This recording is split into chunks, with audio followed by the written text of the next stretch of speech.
Muy buenas tardes y bienvenidos un año más al tercer encuentro de la editorial Ideas, al encuentro literario que por costumbre estamos haciendo cada año desde que la editorial abre sus puertas. Muchísimas gracias por vuestra asistencia. La verdad es que para ser la primera conferencia de la tarde el público es nutrido y ya que somos selectivos, el público pues también da su parte de encanto, ¿no? La verdad que muchísimas gracias por vuestra asistencia. Un año más seguimos, llevamos ya 57 títulos publicados en 3 años. Para una editorial amateur como es la nuestra, es todo un logro, ya que, como he dicho otros años, pues el esfuerzo en editar estos libros se saca de quitarnos horas de sueño. No somos profesionales, aunque pretendemos serlo, y seguimos luchando día a día en esta batalla cultural, en esta batalla de las ideas, ¿no? En esta Kulturkampf que nos hemos autoimpuesto, ¿no? Para poder mostrar otra visión a la que los medios, los más media, nos enseñan cada día, ¿no? Se está reescribiendo todo, hasta las mismas palabras. La última conferencia, por ejemplo, que tendremos esta tarde a cargo del profesor Ramón Irles y el doctor Felipe Botalla, nos hablarán de ello. Entonces, como se está reescribiendo tanto, es más que interesante que nosotros reescribamos para volver al punto de inicio. O sea, eliminar aquello que han manipulado para mostrar lo que es la verdad, ¿no? Que hoy día sería desde un punto de vista disidente, cuando simplemente es el sentido común. Esta primera conferencia que vamos a mostrar trata sobre la República de Weimar, la desmovilización, la revolución y los freikorps. Viene a cargo de un conocido, más que conocido, amigo y escritor nuestro, que es el doctor Jesús Lorente. Lo he introducido otros años, pero como es un placer introducirlo, voy a volver a hacerlo, con el que no haya venido anteriormente, no conozca su obra. El doctor Jesús Lorente Vierte nació en Zaragoza en mayo de 1965. Es licenciado en Derecho y máster en Derecho Financiero. En la actualidad ejerce como procurador de los tribunales en la capital aragonesa. Es autor de varias obras de Derecho Público y Financiero. Es articulista de las reputadas revistas científicas. Doctor cum laude en Historia Moderna. En 2011 fue nominado para el Premio Nacional de Humanidades del Ministerio de Defensa. En 2013 fue premiado con el Premio Cátedra Cervantes, AGM. En 2014 obtuvo el Accessit Premio Sitio de Zaragoza en su segundo centenario. Ha publicado prestigiosas obras de investigación sobre interesantes aspectos del Reino de Aragón en los siglos XV y XIX. Sus incursiones en la historia contemporánea han cristalizado en los libros referentes a la Europa de la primera mitad del siglo XX, la República de Weimar y la Segunda Guerra Mundial. Entre los libros que le hemos publicado durante estos 3 años, básicamente podemos decir que es uno de nuestros mayores escritores, junto con el que va a introducir al doctor Lorente. Nos ha publicado libros como uno de sus últimos, Zaragoza no se rinde, que trata sobre la época del proceso de la guerra de los franceses, o conocida guerra de independencia, Cuba y Filipinas, la guerra que no se podía ganar y que nunca se tenía que haber perdido, que le hizo junto al coronel Carlos Ruiz La Presta. Libros como el de Rudolf Hess, Enigmático Emisario de Paz, que escribió junto con José Miguel Acosta. Libros como La leyenda de los diarios de Adolf Hitler, un libro bastante jocoso y en el cual se aprende mucha historia, que tiene prólogo además del doctor Felipe Botalla. Y otro libro bastante curioso, que es el María Rafalos Bruna, es la biografía no autorizada de una monja. Como podemos ver, son libros de diversas temáticas, totalmente dispares una de otra. Y hoy nos va a presentar un libro que no tiene nada que ver con lo que hasta el momento hemos publicado. O sea, cada obra dista una de la otra. Hay que añadir que, claro, a estas obras, el doctor Jesús Lorente le acompaña algo muy importante, que es su mujer, que es Teresa. Porque ella, además de dibujar prácticamente casi todos los dibujos y planos que hay dentro de los libros que ha publicado, además de ello, nos ha sorprendido con un libro, que eso es, la verdad que es, de agradecer, sobre todo por el tema en cuestión y en los momentos en los que vivimos, ¿no? El libro se llama El tamborcillo de Bruns y trata sobre la guerra de independencia española en Cataluña. de 1808 a 1814. El libro no ha sido publicado en editoriales, en la página web aún se puede encontrar, porque esperaba hacerlo público hoy, aquí en este encuentro. Un libro más que interesante. Muchísimas gracias, Teresa, por tu primera obra con editoriales. Vamos a pasar a continuación también a presentar a don Francisco José Fernández Cruz Sequera, ya que él va a introducir tanto al doctor Lorente como a Carlos Videla, que es la próxima conferencia que vamos a tener.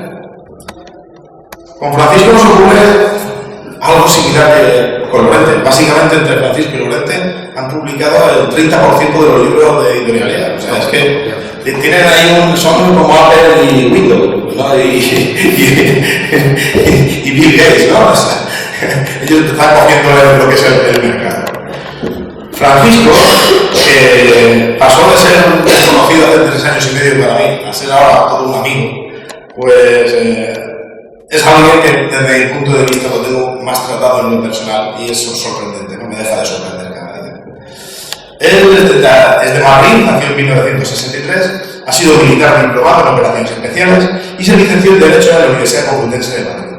Es abogado y colaborador habitual en diferentes medios como es Hispan TV y Rusia Today. Es también conocido por su faceta como poeta, además. Es cultivado en el género de la prosa poética. Escribe en blogs, tiene un blog que es La Gran Partida y El Rey Cuervo, ¿no? Es autor y prologuista de muchas obras y todas con nosotros de momento. Y espero que por mucho tiempo. ¿Vale? Y nos ha publicado, aquí he traído unos libros, entre los 6, le hemos sacado ya 6 libros. Este sería el último. Piketty y el capital en el siglo XXI, el Marx de los nuevos tiempos. Es más que interesante y muy recomendable, muy recomendable lectura. La guerra del fin del mundo, libro de geopolítica. Ayn Rand y Leo Strauss, el capitalismo, sus tiranos y sus dioses. Crónicas del austericidio. Y aparte tenemos Atado al silencio, que es su obra poética, y La noche de autos, que es sobre crónica negra y criminalística. Entonces, sin más preámbulo, voy a quitar mayor protagonismo y se lo voy a ceder a Francisco José Fernández Cruz Sequera para que introduzca a nuestro autor. Muchas gracias. No sé si se me oye bien. Buenas tardes. Se me oye mejor ahora. Buenas tardes, gracias por la presentación y por los muy merecidos elogios, que siempre son escasos y cortos. Pero la cierta verdad es que hay un viejo lema que no sé quién lo decía, no me acuerdo muy bien, que decía que nuestro honor se llama fidelidad. Y en consecuencia la lealtad para con Manuel es obligada y debida. Y en la medida en que él me siga cogiendo en otra editorial, pues como hay cosas que tienen valor pero no tienen precio, se iré publicando aquí y en otro sitio. Y eso es una cuestión solamente de lealtad personal. No hay cosas que no son dinero, son sencillamente valores. En esa medida me he presentado como licenciado en Derecho, diplomado en Operaciones Especiales y en sobre otras cosas, ¿no?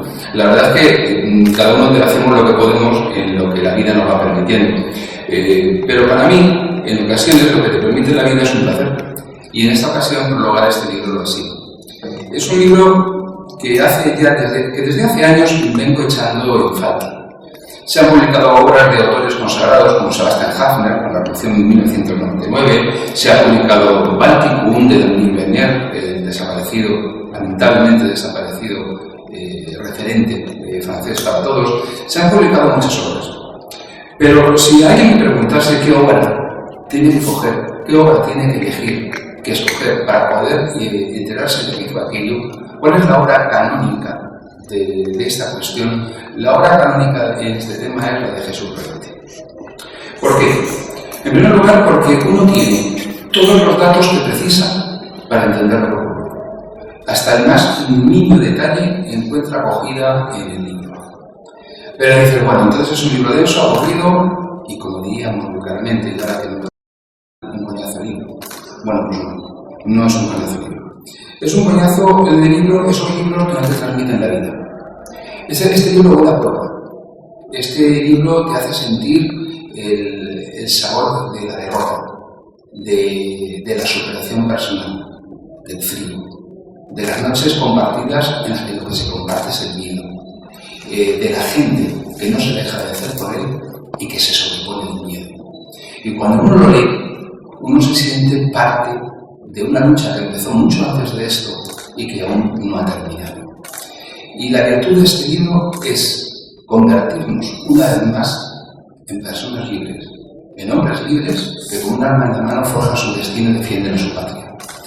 Tengo en común con Jesús el gusto por algunos autores clásicos y hace un rato comentábamos que la cita que he elegido para abrir el prólogo dice así: porque es hermoso que un valiente muera, caído en las primeras filas, luchando por su patria, es en cambio la cosa más dolorosa de todas vivir como un mendigo, abandonando la patria y sus fértiles campos.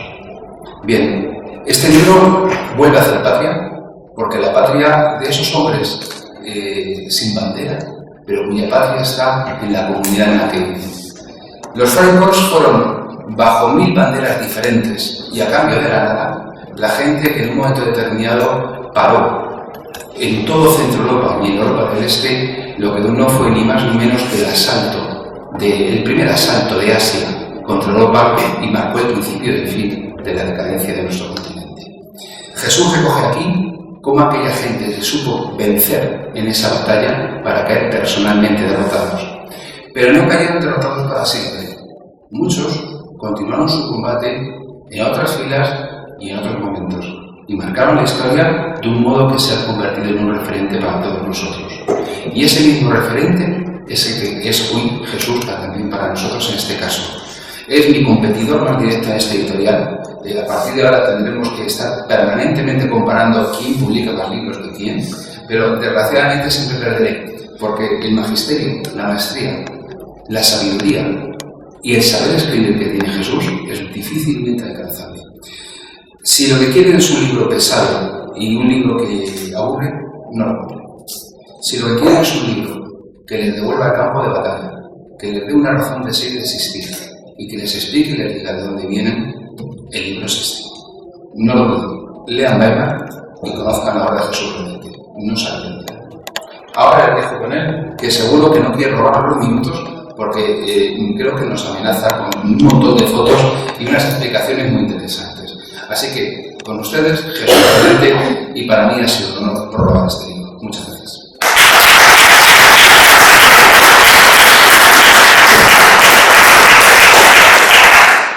Y ahora es cuando a mí me toca decir, si lo sé, no lo digo. Estoy completamente entrometido por los tan inmerecidos elogios que hicieron todo el mundo de Francisco, mis compañeros y amigos y mis camaradas, y tengo que llevarles la contraria. No se trata todo esto de un soplo de inspiración, sino de un instante de inspiración y muchísimas horas de transpiración. Y también tengo que llevar la contraria en otra cosa. Sí, son unas editoriales profesionales y serias, con mucha más capacidad, tanto a la hora de publicación, selección y trabajo material del resultado de las propias obras, tanto como en una real labor de distribución, que era pues, realmente el gran problema que posiblemente nuestro sector nos haya aquejado. O sea que esos aplausos que tan agradablemente he escuchado eran para ellos y no para mí. Y después de este pequeño ejercicio de justicia, no de humildad, vamos a centrarnos en el tema que nos ocupa, porque sé que hay personas mucho más capaces que yo que también esperan su momento y tampoco quiero ni fatigaros ni aburriros, amigos y camaradas. El asunto del Freikorps plantea un problema, y el problema que plantea es que está muy poco tratado por la historiografía española. Ha habido muy pocas obras monográficas y realmente trabajos más bien a veces escuetos o muy parciales sobre el tema de la República de Weimar y de los Freikorps. La mayoría de la bibliografía, la mayoría de las fuentes han sido, como ya ha comentado mi amigo Francisco, han sido extranjeras, para lo cual el apoyo de traducciones de documentos y textos por parte de personas más cultas que yo ha sido realmente impresionante. Pero si hay algo que añadir que no se ha comentado hasta ahora, me va a permitir el lujo de hacerlo. es que este volumen que tenéis en las manos, que es un auténtico y magnífico volumen que para tu tratado universitario no se refiere exclusivamente a la historia de los Freikorps, sino que incluye dentro de sí mismo un texto fuente. El texto fuente es el relato personal de uno de los protagonistas que participaron en la sofocación de la revolución comunista espartaquista alemana de Berlín del 19, Kurt Lamprecht, que después de mucha investigación acaba por llegar a la conclusión de que este hombre realmente no existe, es decir, es un sinónimo, un apodo, un apelativo que él mismo adoptó, que se tradujo en el año 32, que se editó en Madrid, en castellano no se ha vuelto a editar, y que relata importantes factores que luego se contrastan. Bien, la primera parte es el libro, es historiografía pura, es aventura, es ilusión, es desilusión, como se ha comentado, y la segunda parte es la fantasía de uno de los protagonistas que participaron en ello y que prefiere ocultar su identidad. Pero, como es una obra literaria, se toma sus licencias artísticas y hemos llegado a la conclusión de que había que introducir un aparato crítico. El libro no es una simple reproducción del texto original. Lleva su comentario, sus aparatos críticos, sus notas de pie de página, en el que se explica lo que es una licencia artística, lo que es real, lo que es histórico o lo que es invención o exageración del propio autor.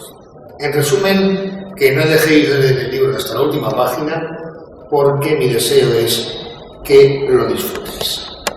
Pasando a la época que nos ocupa, esta es una obra de Adolf Hitler sobre los campos de la Primera Guerra Mundial. La derrota del Kaiser, la Gran Guerra, determinó una convulsión en Alemania. En realidad, todo esto se circunscribía en un ambiente europeo que venía de los movimientos sociales obreros que habían surgido ya por el tema de la revolución industrial. Alemania no se había acomodado a lo que eran los movimientos obreros, pero es que realmente, dentro de un estado totalitario como era, tampoco había tenido la necesidad. Inglaterra, con la revolución industrial, supo acomodarse a los movimientos obreros. Marx siempre dijo que la revolución, en el momento en que la lucha de clases tuviese que llegar al punto en que el proletariado, a través de su dictadura, acabase con la burguesía, se iba a producir en Inglaterra. Pues mira, no. Va y se produce en Rusia del 17. ¿Por qué? Los ingleses, todos sabemos cuál es su idiosincrasia, supieron ir acomodando concesiones con una mano mientras retiraban derechos con otra. Es decir, embaucaron de tal forma al proletariado que le convencieron de que por vía pacífica y sin una revolución iban a conseguir esos derechos sociales a los que ansiaban. Alemania era un país totalitario e imperialista y no una democracia parlamentaria. Por eso, el problema obrero se llevó con mano de hierro. ¿Qué diferencia hay, pues, con una Rusia zarista, que también era una monarquía totalitaria? Pues era muy sencillo. El Kaiser tenía mano de hierro, con unas fuerzas armadas convencidas y una aristocracia de hierro, y los rusos no. Así explotó la revolución. Pero la revolución era terriblemente contagiosa.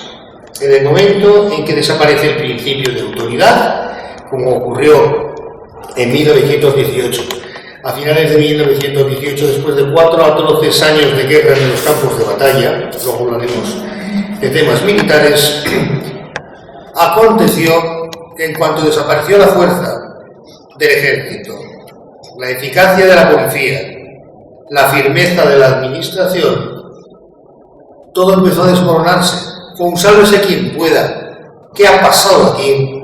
Y entonces es cuando los comunistas importaron, o bien se les exportó, como lo prefiráis ver, el comunismo y se intentó imponer en Alemania. Así, el 29 de octubre de 1918, en Kiel, se produjo una revolución, un motín, más que revolución, vamos a ser exactos, un motín de los marineros.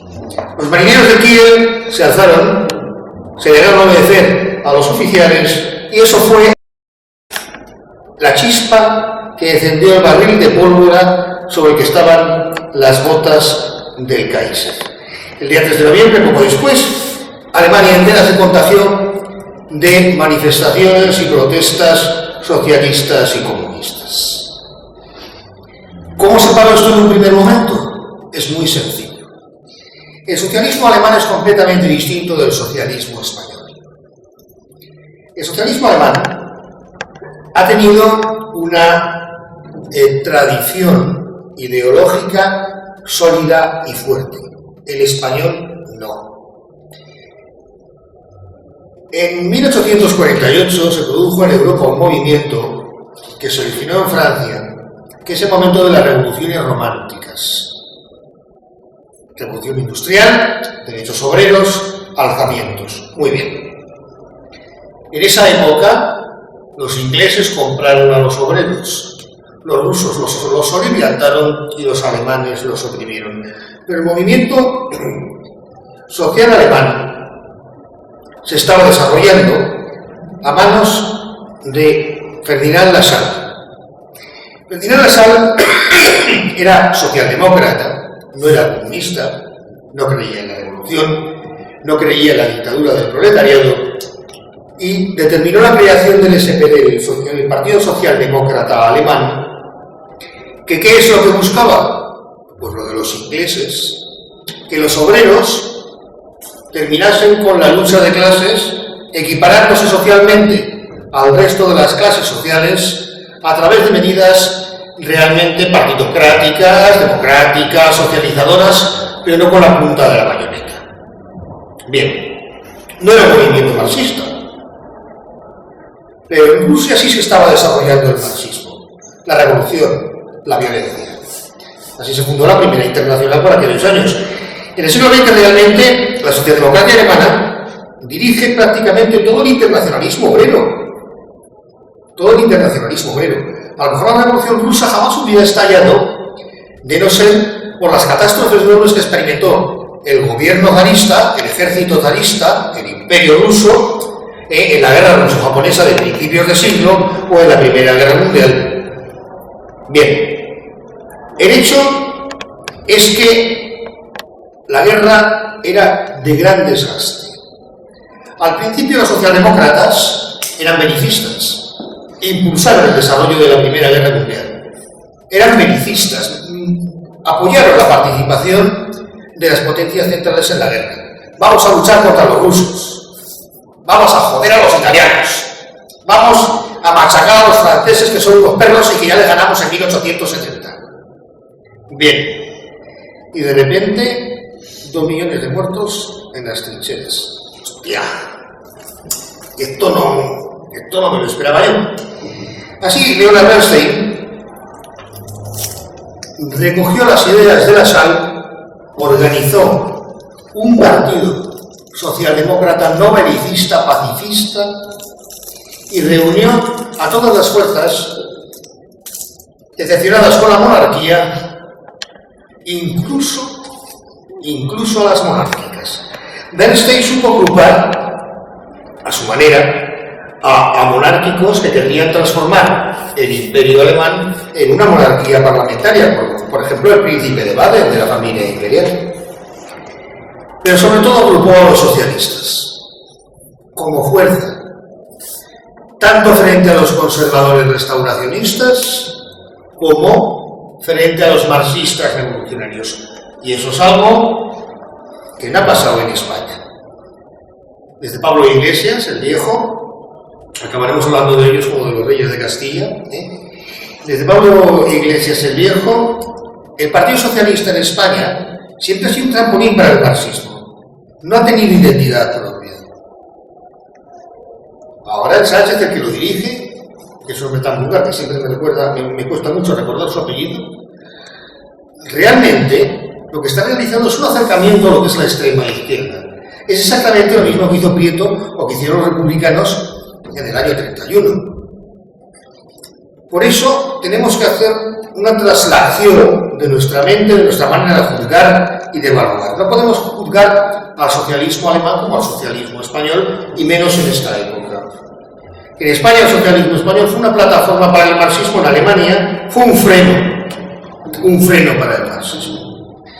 Frente a esta situación, el Kaiser se exilió a los Países Bajos porque no veía clara ni su permanencia ni siquiera su supervivencia, cosa que haría después, en el año 31, Alfonso XIII, cuando se fue a Roma. Y se proclamó, en el Reichstag, se proclamó la República Federal de Alemania, conocida posteriormente como República de Weimar. ¿Por qué? Pues por lo que vamos a ver. En Berlín estalló una revolución y había que trasladar la capital, y la capital se llevó a Weimar. Por eso se le llama vulgarmente, por la historiografía, vulgar pero no prosaicamente, República de Weimar. Su presidente fue Heber, socialdemócrata. La proclamó Seidemann, socialdemócrata, socialista, los dos del SPD, y lo publicaron desde el mismo Reichstag. Había nacido la República de Weimar. Inmediatamente surgieron los problemas. La derecha conservadora, los restauracionistas callaron.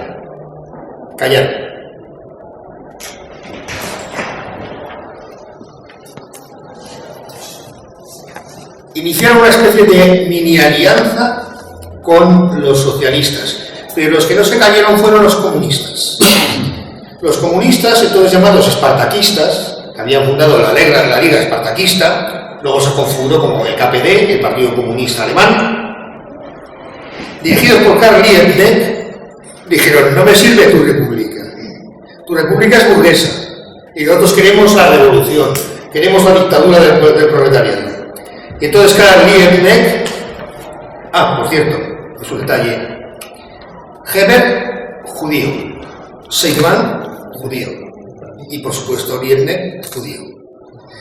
Es un detalle, había que citarlo. Bien. Liebknecht declaró la República Comunista Alemana frente a la República Parlamentarista Alemana. En ese preciso instante, ese día, ese 9 de noviembre, que coincidirá precisamente años después con el Push de Múnich, va y nos encontramos con que en Alemania hay dos repúblicas. Las dos proclamadas por elementos de la izquierda, uno extremista revolucionario, otro parlamentarista moderado, los dos judíos. ¿Dónde se proclamó la República Comunista Alemana? Pues ¿dónde iba a hacerse? En el Zoo, claro. Era su espacio vital. Para evitar la revolución bolchevique que estaba atrayendo el espartaquismo, Heber, el presidente Heber, habló con Noske. Pero entonces pasó algo pues que tenía que pasar. El 11 de noviembre de 1918, Matías Eceberg, ese señor de la chupa negra que está de pie, en el vagón de la Compiègne, en el bosque de la Compiègne, firmó la capitulación de Alemania. Y entonces se produjo la desmovilización. El ejército alemán entró en descomposición por exigencias de las tropas vencedoras de las potencias aliadas. Y la autoridad decayó por completo. Seidemann y Heber, que habían intentado pactar con el comunista Liebknecht en condiciones de igualdad, se vio desarmado. Se estaba produciendo en Alemania, en Berlín, una revolución. La revolución espartaquista, que era una réplica de lo que había pasado en 1917 en Rusia, y que amenazaba por completo el corazón de Occidente,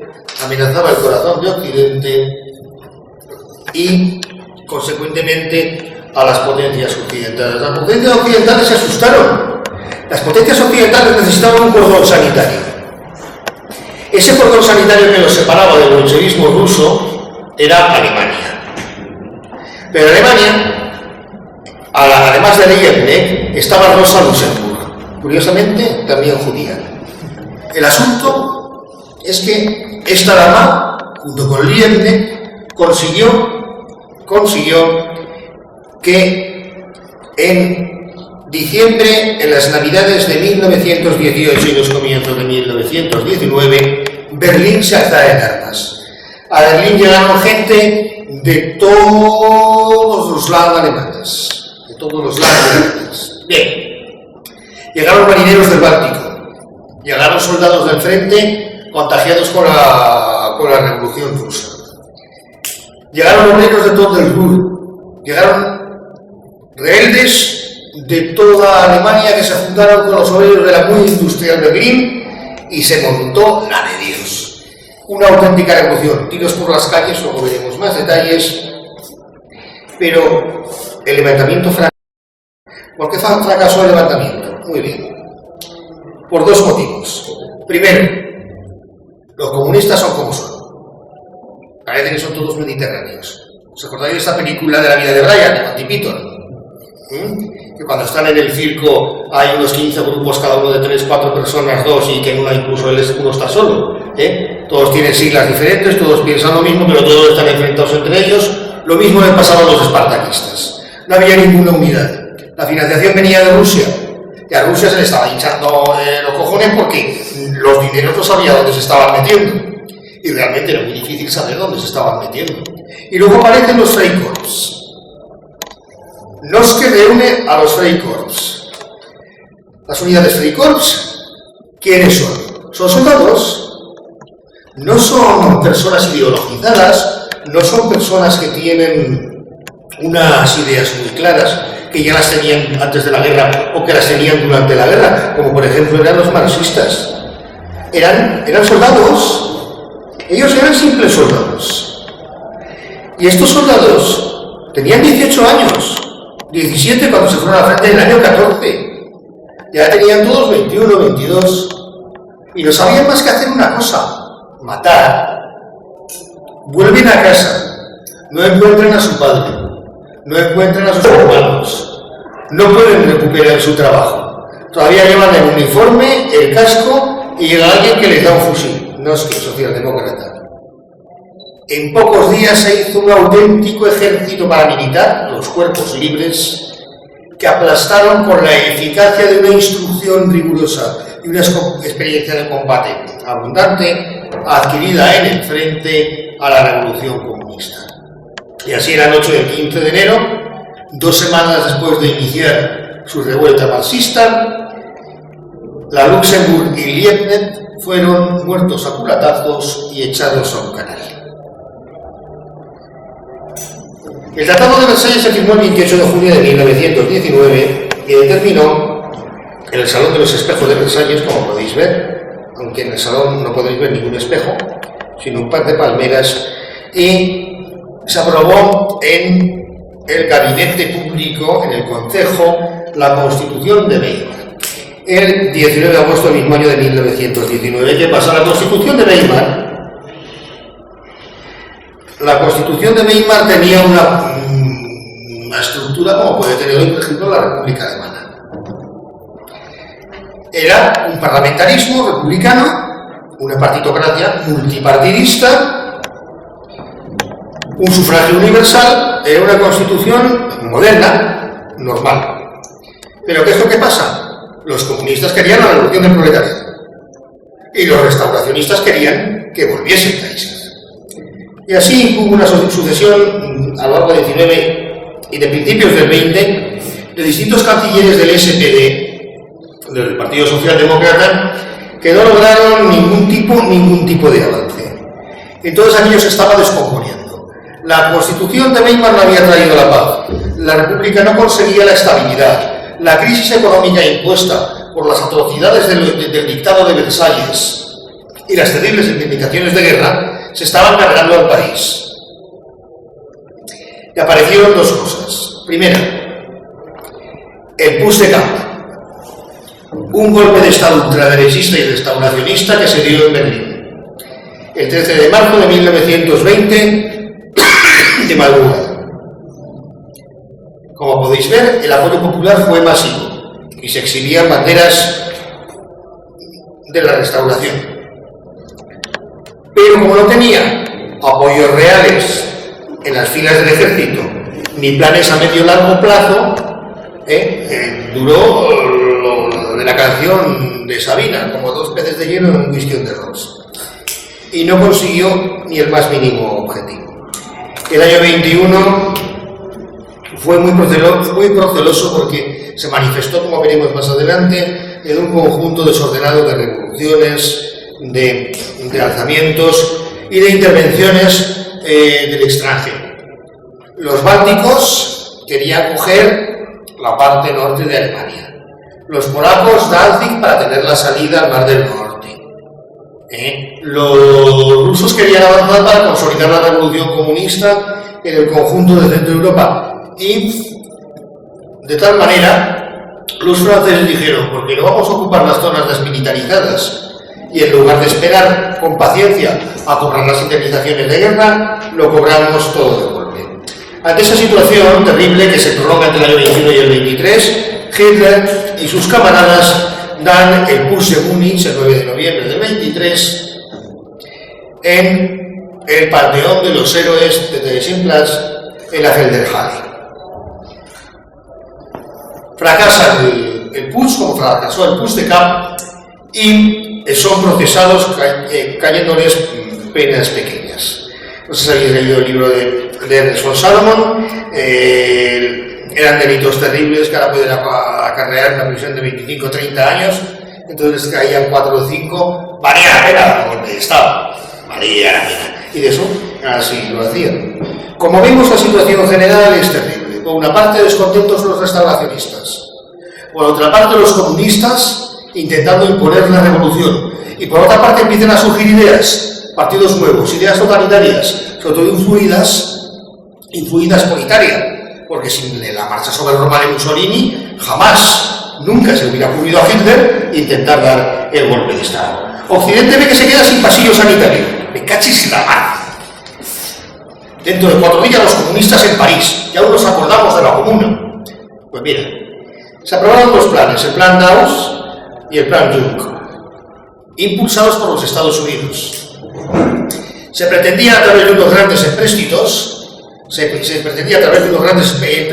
justificar el esfuerzo del pago de Alemania de las indemnizaciones de guerra, amén de que también se le permitía pagar en especies. Eso produjo una recuperación breve de la economía alemana.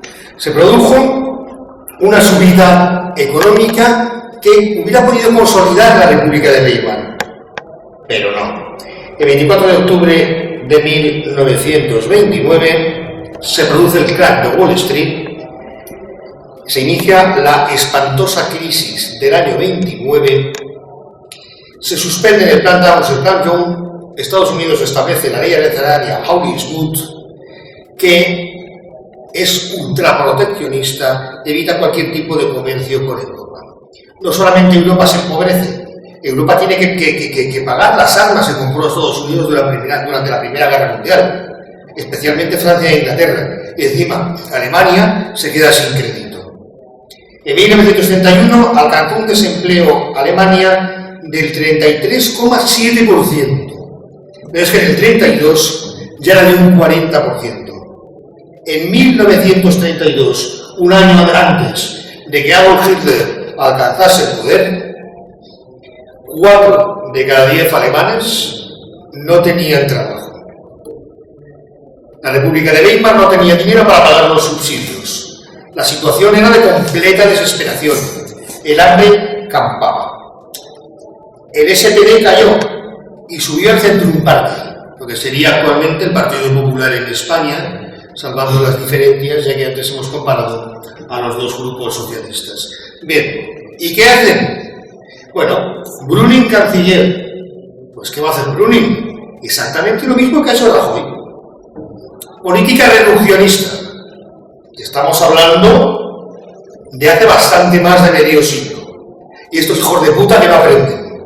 Bien, una política reduccionista que lógicamente intenta sanear la hacienda pública, pero no los hogares, y tampoco busca la creación de empleo.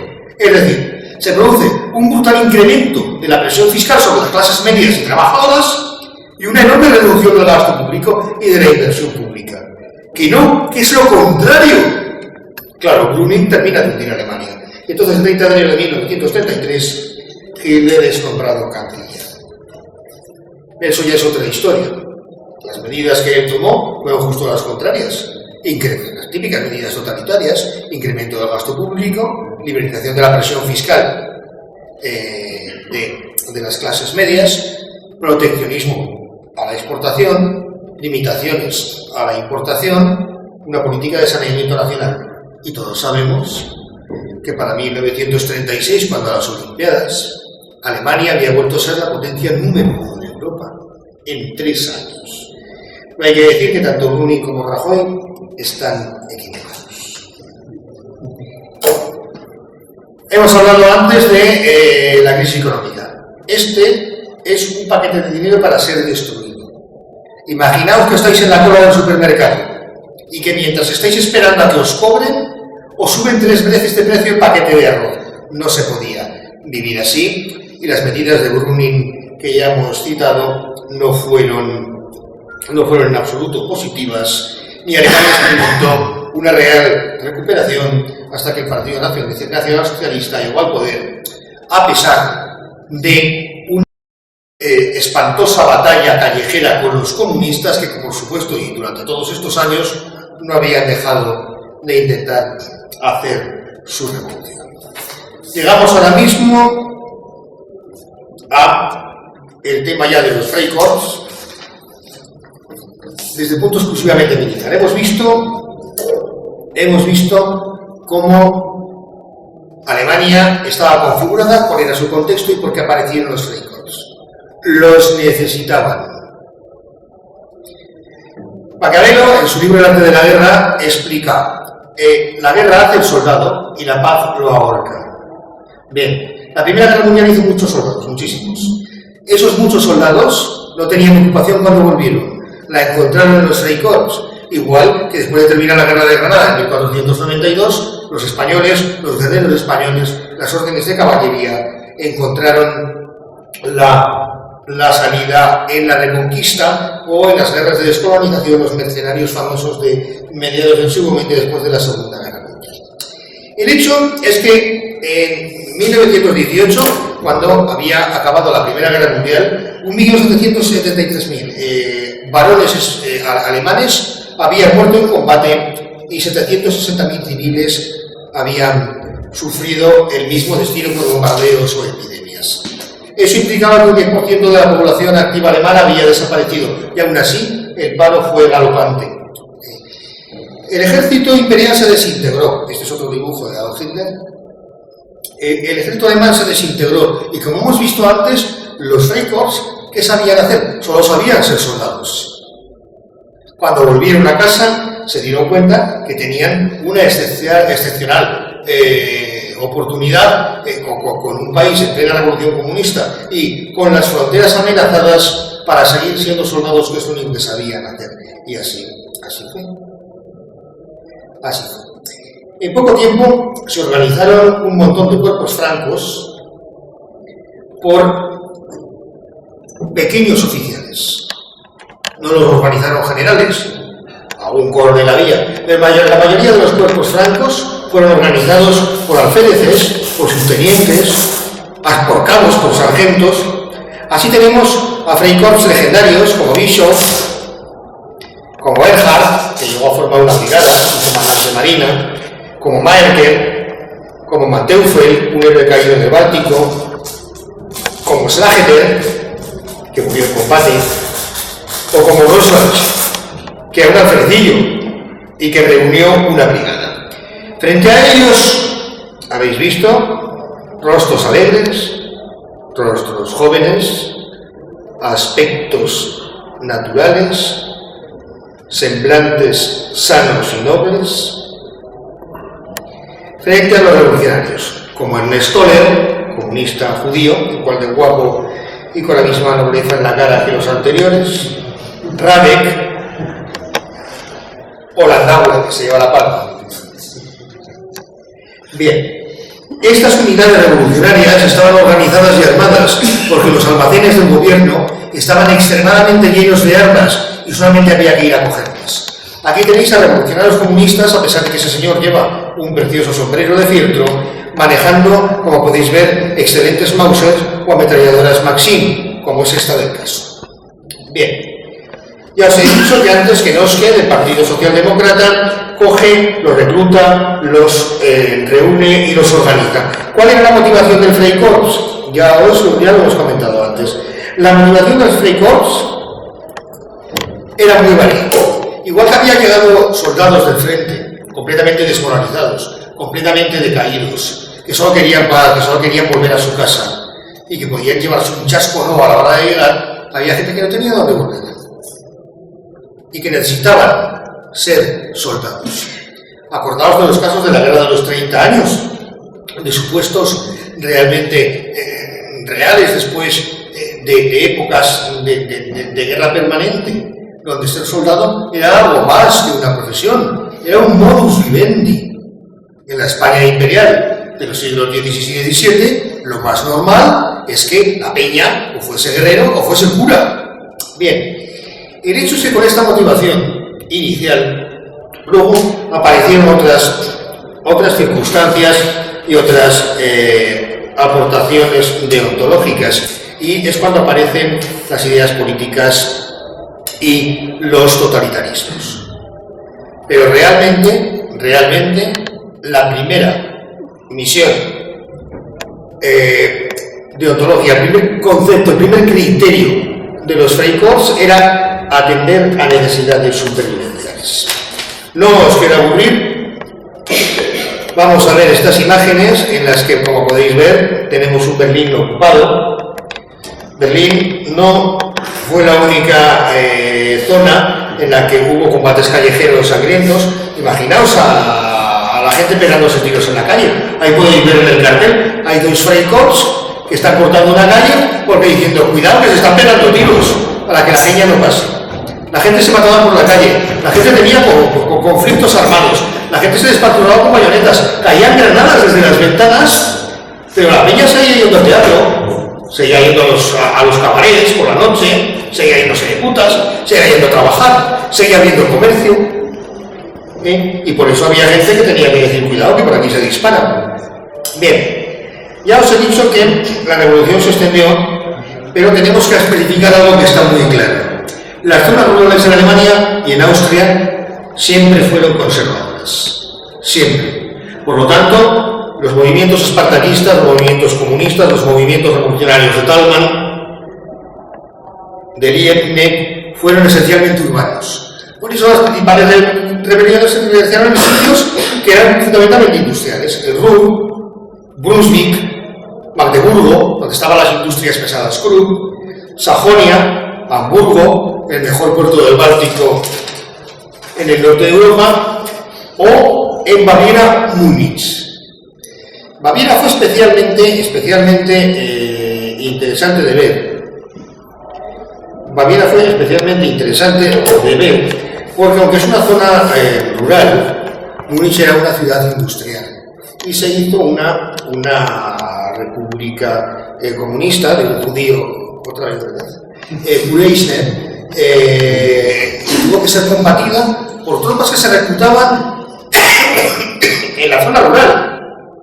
Y hay nombres realmente que nos van a venir a la mente a todos, que participaron precisamente en la sofocación de la rebelión comunista de Baviera, del intento de secesión, como Cataluña en el caso de Baviera, de lo que era el conjunto de la República Alemana, porque si bien los espartaquistas querían una Alemania unida comunista, Kureisner, el judío, lo que quería era una Baviera comunista separada de Alemania.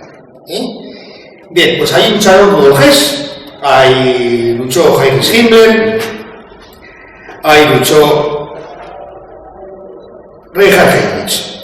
Bien, en estos años, después de la firma del Tratado de Brest-Litovsk con Rusia, toda la Polonia había quedado para Alemania. Bien, los polacos estaban muy contentos y se alzaron. Peligro. Todo lo que es la zona polaca, desde Danzig, en la salida al Báltico, hasta el sur, en el que los polacos estaban intentando invadir Alemania. Estonia, Letonia y Lituania intentando intentando invadir desde el noroeste la zona alemana. Los italianos cogiendo posiciones en los Andes, los franceses ocupando las zonas más ricas desmilitarizadas. Cuando parecía que sofocaban las revoluciones internas de Alemania, el Freikorps iba a desaparecer, pues va a ser que no, porque era necesario en las fronteras. Pero ahí surgió el problema. Los aliados ya habían previsto el mantenimiento de su cordón sanitario frente al comunismo, y los ingleses habían llenado el Báltico de barcos. Y luego estaban los rusos blancos, que les estaban dando caña en su guerra civil a los rusos rojos en la propia Unión Soviética, tanto desde Siberia como desde Ucrania. Ya no les interesaba a los aliados que hubiera ejércitos privados, auténticos ejércitos privados. Por lo tanto, presionaron al gobierno de la República de Weimar, entonces socialista, para disolver los Freikorps. Este señor Pilsudski fue el general, el presidente de Polonia, que determinó la agresión desde el este. ¿Y qué hicieron los Freikorps? Pues dijeron, ¿y ahora por qué cojones me tengo que ir a casa si me gano también la vida así? Y así se produjo lo que se llama el anábasis de Rosbach. Hemos visto antes la fotografía de Rosbach, en el que Rosbach recluta un gran ejército privado y va en auxilio de sus camaradas Freikorps que estaban en el Báltico y que estaban en Polonia y que estaban en Silesia completamente abandonados por la República de Weimar, sin abastecimiento, sin munición y sin dinero. De todas maneras, pasó lo que tenía que pasar, y es que se agotaron los recursos y al final el concepto del Freikorps triunfó. Así, la República de Weimar ya no cuestionaba el concepto de utilidad de los Freikorps, sino que los veía como un enorme peligro que había que sofocar. Por ello, el 31 de mayo de 1920, el canciller socialista Hermann Müller determinó la disolución de los Freikorps. Pues van estos y se vuelven a revolver. Sí, realmente esto ya parece un Falcon Crest, pero esto vamos por ahí. Se funda la Reichswehr Negra. La Reichswehr Negra era un ejército privado que para septiembre de 1973 en la fortaleza de Kustin había agrupado a 20.000 efectivos. A 20.000 efectivos. ¿Cómo se disolvió la Reichswehr Negra?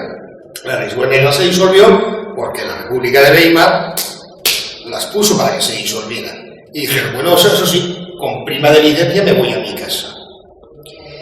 Y es entonces cuando empiezan esos avatares políticos, con los que os ha ocurrido al principio de la conferencia, en los que se intenta alcanzar, mantener el poder con una república parlamentaria partitocrática por parte de los socialistas y del Centrum Partei, la derecha conservadora, con graves dudas de los restauracionistas, la firme oposición de los comunistas y el ascenso, la emergencia del movimiento nacional socialista. De tal manera que los Freikorps, que luchaban contra el desorden, contra el caos, contra el saqueo comunista, contra los enemigos que intentaban sacar lascas y arañazos de los trozos de Alemania después de la Primera Guerra Mundial, se convierten en grupos paramilitares politizados al servicio de partidos políticos radicales. El SPD tenía una milicia socialista, los comunistas tenían una fiera milicia comunista, los nacionalsocialistas tenían la SA y los ultraconservadores tenían el Stahlhelm, el de la foto, que configuró una fuerza importante que acabó fusionándose con las SA. Para terminar, la situación crítica de Alemania determinó la aparición de un fenómeno distinto a los grupos Freikorps o a los paramilitares, y fue el terrorismo urbano. El terrorismo urbano comunista fue aplastante, pero no es el tema que hoy nos ocupa. Ed Bakken, un joven oficial del ejército del Reich licenciado, fundó la llamada Operación Cónsul. La Operación Cónsul no fue un Freikorps, no fue un grupo paramilitar al servicio de ningún partido político. fue un grupo patriótico calificado por el gobierno de la República como terroristas que se dedicaba a matar políticos. Sí, solo políticos. Así mataron a distintos alcaldes, mataron a distintos ministros, como por ejemplo Walter Rathenau, o mataron al señor Ecevert, el que había firmado el Tratado de Versalles. Solo políticos. Fueron exterminados. Fueron exterminados. Rudolf Hess, que hemos hablado de él antes, cuando Baviera, fueron exterminados físicamente, quiero decir.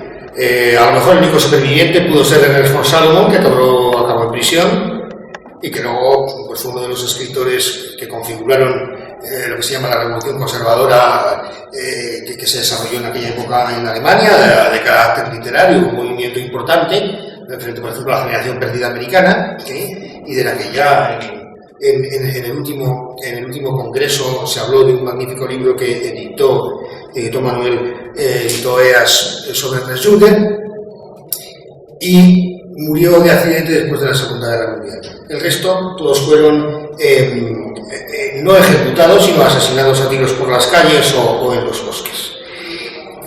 Los Freikorps lucharon por el mito, por el ideal de Germania, eran patriotas, eran mercenarios, eran un protogermen del movimiento nacionalsocialista, lo eran todo a la vez.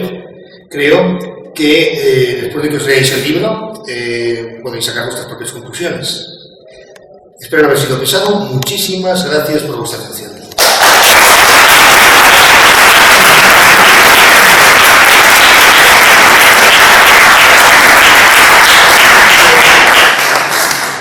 Si alguien tiene alguna pregunta, es el momento. Oye, te quería preguntar, ¿quién has dicho que era el que... ¿Puedes hacer más alto, por favor? ¿Quién es el que se dedicaba a matar políticos, decías? ¿Quién es el que se dedicaba a matar políticos?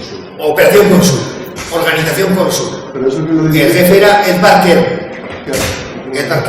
Pero Walter Rathenau, que era un judío que dirigía la EG de varias industrias, ¿no fue el que hizo luego el Tratado de Rapallo con la Unión Soviética? Uno de los que... Walter Rathenau era algo que llamaríamos un plutócrata, un mega empresario judío. Pero en ese tratado él estuvo.